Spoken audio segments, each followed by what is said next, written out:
आइए सुनते हैं आचार्य चतुर सेन शास्त्री के लिखे उपन्यास गोली का चौथा भाग। कुंवरी को किसी न किसी रूप में इस बात का पता चल गया। मुंह से उन्होंने मुझसे कुछ नहीं कहा, पर उनकी आंखों में एक भय और विरक्ति की रेखा मैंने देखी। ये रेखा मरते दम तक उनकी आंखों में रही। जैसा कि मैं कह चुकी हूँ, वो बहुत भावुक और माननीय तथा मितभाषिणी थी। मैं समझती हूँ कि उनके सामने वो घटना जब विकृत होकर पहुंची, तब उनके हृदय को चोट तो लगी ही होगी। ये स्वाभाविक था। पर मैं भी इस संबंध में क्या कर सकती थी। आरंभ में मैं कुछ अपराधिनी सी, लज्जित सी उनके सामने जाती, पर पीछे एक ढीठ भाव मेरे मन में उत्पन्न हो गया, जैसे मैंने उनकी परवाह करनी ही छोड़ दी। मेरा ये भाव परिवर्तन भी उन्होंने देखा, परंतु इस पर भी उन्होंने मुझसे कुछ नहीं कहा। हाँ, अब मैं उनके हृदय से दूर अवश्य हो गई। वो मुझे देखकर दिल की बातें नहीं करती थी, मेरे न आने पर कभी बुलाती नहीं थी, हंसकर कभी बोलती नहीं थी। पहले जैसे वो प्यार करती, सरल भाव से अपनी आवश्यकताएं बताती, वो सब अब नहीं करती थी। परंतु मैंने अपने अदब कायदे और विनय में कुछ भी परिवर्तन नहीं आने दिया। यद्यपि मैं अब उनकी ओर से बेपरवाह हो गई थी, फिर भी जब उनके सामने होती थी, तब पहली ही जैसी अधीनता से बातें करती थी। दादा के कान में भी शायद ये बात पड़ चुकी थी। मैंने देखा कि मुझे देखकर उनका मुंह गंभीर हो जाता और जैसे वो कुछ परेशान से हो जाते थे। मैंने ये भी देखा कि मेरे प्रति उनका पहले जैसा मोह और ममता का भाव अब न रह गया था। मुझे देखकर अब वो हंसकर मेरा हाल नहीं पूछते थे, हंसी ठट्टा नहीं करते थे। असल बात ये थी कि वो अपनी पुत्री को बहुत चाहते थे। पुत्री मैं भी उन्हीं की थी, पर वो उनकी एकमात्र संतान भी तो थी। मैं तो उनकी संतान होने पर भी संतान न थी। मातृहीन, कुंवरानी स्वभाव से ही गंभीर, मितभाषिणी, एकांत प्रिय और नाजुक थी। ठाकुर साहब उनका बड़ा ख्याल रखते थे, और जब उन्हें इस अकल्पित घटना का पता लगा, तब तो उनका मन मातृहीना पुत्री के लिए द्रवित हो उठा। उन्हें कुछ ऐसा प्रतीत हुआ कि जैसे यहीं से, विवाह से पूर्व, सौभाग्योदय से पहले ही उनकी प्रिय पुत्री का दुर्भाग्य उदित हो गया। पर प्यार उनका मेरे प्रति भी कम न था। कुंवरानी के बाद मैं ही तो उनकी आत्मीय थी, जिनमें उनके रक्त का अंश था। फिर उनकी सेवा और आवश्यकताओं का मैं ही सबसे अधिक ख्याल रखती थी। कब, कहाँ, क्या वस्तु दाता को चाहिए, ये मुझसे अधिक कौन जानता था। दाता भी ये बात जानते थे, इसी से वो मुझे देखकर प्रसन्न रहते थे। उनकी उदासीनता देखकर भी मैंने अपना भाव बदला नहीं। उनकी सेवा वैसे ही यत्न और तत्परता से करती रही। फलतः मेरे प्रति उनकी उदासीनता देर तक टिकी नहीं रही, और वो फिर मुझसे उसी भांति खुश रहने लगे। ऐसा प्रतीत हो रहा था जैसे मेरे विषय में भी उन्होंने मन ही मन कुछ वैसा ही निर्णय कर लिया था, जैसा कुंवरानी के संबंध में। धीरे धीरे विवाह की चर्चा और तैयारियां सरगर्मी से होने लगी। नए वस्त्र, नए आभूषण, नए सामान जुटाए जाने लगे। मुझसे ये छिपा न रहा कि वस्त्राभूषण आदि कुंवरानी के लिए ही नहीं, मेरे लिए भी तैयार हो रहे थे। मैं धड़कते हुए हृदय से आने वाले दिनों की प्रतीक्षा कर रही थी। विवाह कुंवरानी का हो रहा था, पर उसकी उत्सुकता मुझे ही अधिक थी। बहुधा मैं उस रात की बातों को एक एक कर याद करती, हंसती, रोती और छटपटाती। अब आगे क्या होगा? मुझे कभी कोई बताता नहीं था कोई बात, कोई मुझसे सलाह करता नहीं था। माँ से अवश्य दाता की सलाह होती, पर मुझसे वो भी कुछ न कहती थीं। हाँ, मेरी गतिविधि और रहन सहन पर कड़ी नजर रखती थी, और केसर तो जैसे मेरे ऊपर थानेदार नियत कर दी गई थी। वो मेरे साथ दासी की भांति अधीनता से अवश्य व्यवहार करती थी, पर हर बात में उसकी सख्त नजर थी। इसीलिए दिन में अनेक बार मुझे उनके उल्हाने और उनकी डांट डपट भी सहनी पड़ती थी। शुरू में ये सब बातें मेरे लिए असहनीय सी लगी थीं, पर अब मैं अनुशासन प्रिय हो गई थी। मैंने अपनी बहुत सी आदतें बदल डाली थीं। इन्हीं 5-6 मासों में मेरी जैसे काया पलट हो गई थी। एक अल्हड़ बछेड़ी, हवा में उड़ने वाली तितली, जैसे भारी भरकम गरिमामय स्त्री बन चुकी थी। और अब ये मेरा नया जीवन मुझे भा गया था, और तन मन से इस नए जीवन में मैं रम गई थी। हवेली में मेरी इज्जत बहुत बढ़ गई थी। सभी दासियां दास मेरी आव भगत करने लगे थे। यहाँ तक कि माँ भी अब मुझसे और ही ढंग से कुछ दबकर बोलती थी। यद्यपि मेरी प्रत्येक चेष्टा, रहन सहन, बातचीत, सब पर उनकी कड़ी दृष्टि रहने लगी थी। मेरी तनिक सी असावधानी पर वो मुझे सावधान करती। अब मैं मनमाने तरीके से सटर पटर कपड़े पहनकर इधर उधर नहीं घूम सकती थी। कपड़े लत्ते से सब तरह मुझे चाक चौबंद रहना पड़ता था। मेरे लिए कई नई पोशाकें तैयार की गईं। एक बड़ा सा बक्सा खरीद कर मुझे दिया गया। उनमें मेरी सब अशर्फियां और सब जेवर रखे रहते थे। जब मैं अकेली रहती तब भीतर से अपनी कोठरी का द्वार बंद कर उन्हें देखती, अशर्फियों को गिनती, भांति भांति के मंसूबे बनाती। मैं नहीं जानती थी कि मेरा भविष्य क्या होगा, परंतु एक बहुत बड़ी बलवती आशा मेरे हृदय में जम कर बैठ गई थी और भीतर ही भीतर मैं अपने को कुछ असाधारण सा अनुभव करती थी, परंतु इस संबंध में किसी से कुछ कहती सुनती नहीं थी। केसर अब अधिकतर मेरे ही पास रहती थी।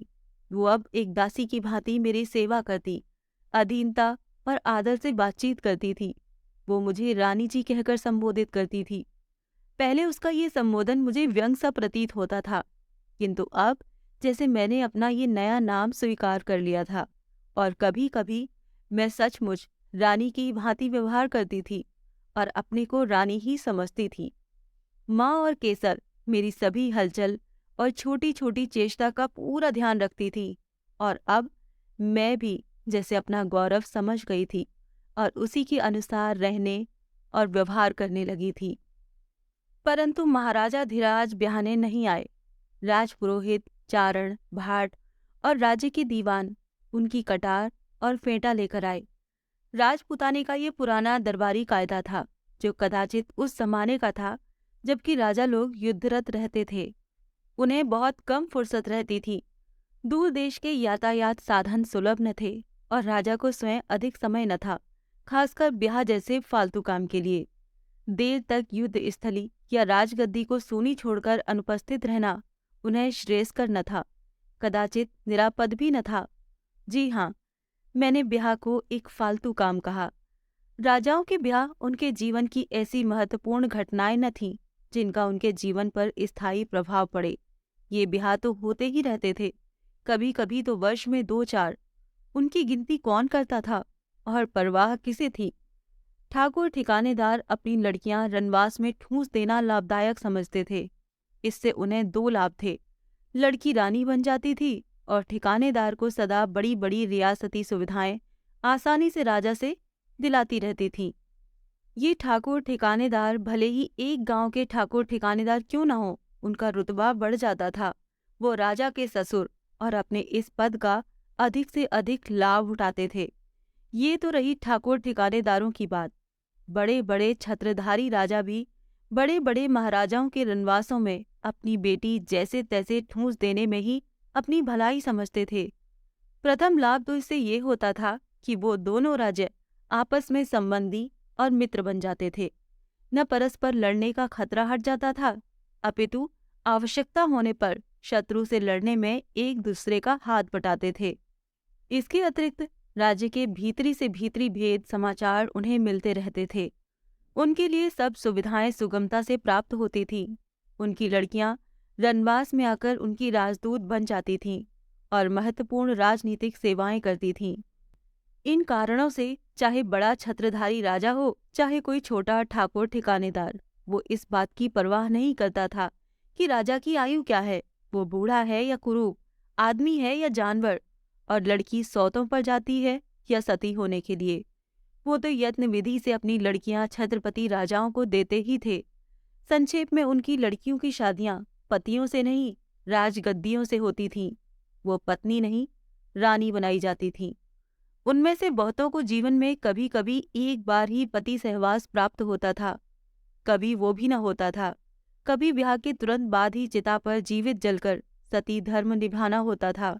पर बहुधा तो वो एक अनावश्यक, उपेक्षणीय अदद की भांति महलों में पड़ी दासियों, गोलियों और खवासों के साथ दिन रात काटती। राजा की गोलियों, पड़दायतों, सौतों और नित नित नए मालों के साथ रंगरेलियों के किस्से सुनती, कहती और कुढ़ती रहती थीं। पति पर उनका कोई अधिकार नहीं होता था। दूसरी स्त्रियों से संपर्क रोकने की उनमें भावना भी न थी। ये तो जैसे होता था, स्वाभाविक ही था। अन्नदाता कभी कभार उनके महलों में भी पधार जाते थे। यही उनके लिए सबसे बड़े सौभाग्य की बात थी।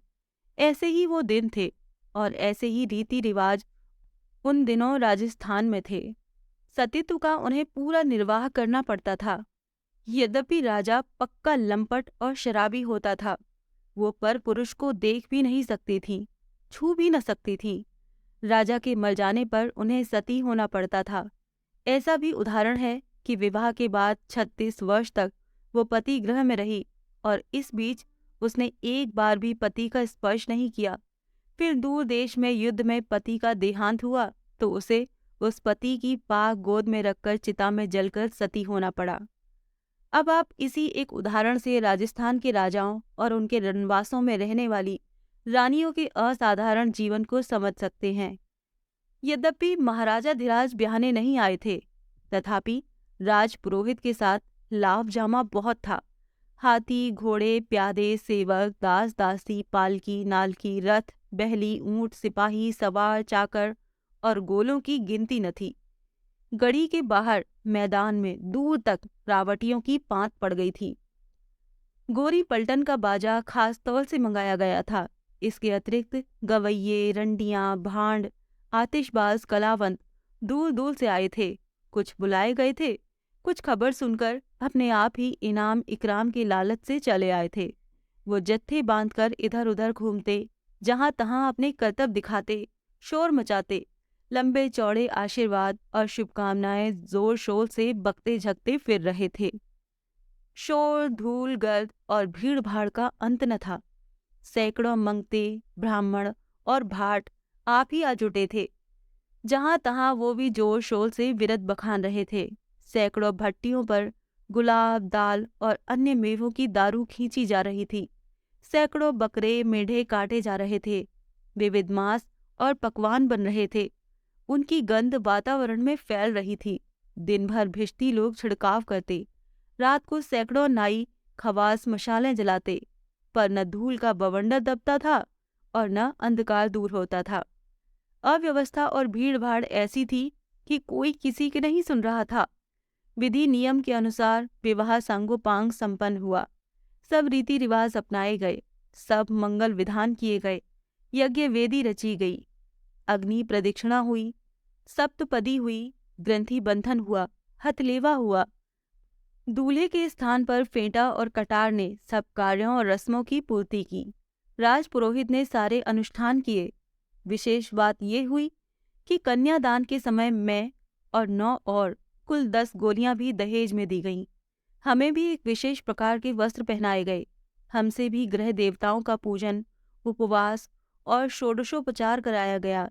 एक प्रकार से हमारा भी उस फेंटे और कटार के साथ आधा विवाह संपन्न हो गया। पूरे 10 दिन बारात की पहुनाई हुई। दाता ने कुंवरी को बहुत सा धन, रत्नमणि दहेज में दिए। हाथी, घोड़े, दास दिए। वर पक्ष की ओर से घर के सब सेवकों को सिरोपाव, सोने चांदी के कड़े और नकदी भी इनाम में दी गई। राजपुरोहित को घोड़ा और चारण को हाथी दिया गया। इस प्रकार धूमधाम से कुंवरी का विवाह संपन्न हुआ। कारचोबी के काम की पालकी में कुंवरी की सवारी चली। उसके पीछे दहेज में दी गई हम 10 गोलियों की 10 डोलियां चली। डोलियों के पीछे सुखपाल और राजपुरोहित, हाथी पर दीवान और घोड़ों, बहली और रथों पर दूसरे सरदार, कर्मचारी और सैनिक चले। सबसे आगे ऊंटों पर धौंसा बजता चला। सबसे पीछे घुड़सवार और पैदल पलटन। 4 कोस दूर सीमा पर आकर दाता ने आंखों में आंसू भरकर कुंवरी को विदा किया। फिर वो मेरी डोली के पास आए। न जाने क्या सोचकर वो मुझसे लिपट गए। हिचकियां बांधकर रो उठे। उन्होंने केवल इतना कहा, चंपा, कुंवरी की मर्यादा भंग न करना। ये न भूलना कि तू मेरी छोटी बेटी है और कुंवरी बड़ी। मैंने रोते रोते दाता के पैरों में ठोक दी, पर मेरे मुंह से बोल न फूटा और मैं डोली में बैठ गई। हम लोग आगे बढ़ चले अपने नए जीवन की राह पर। इस इससे आगे की कहानी जानने के लिए सुनिए गोली का अगला भाग।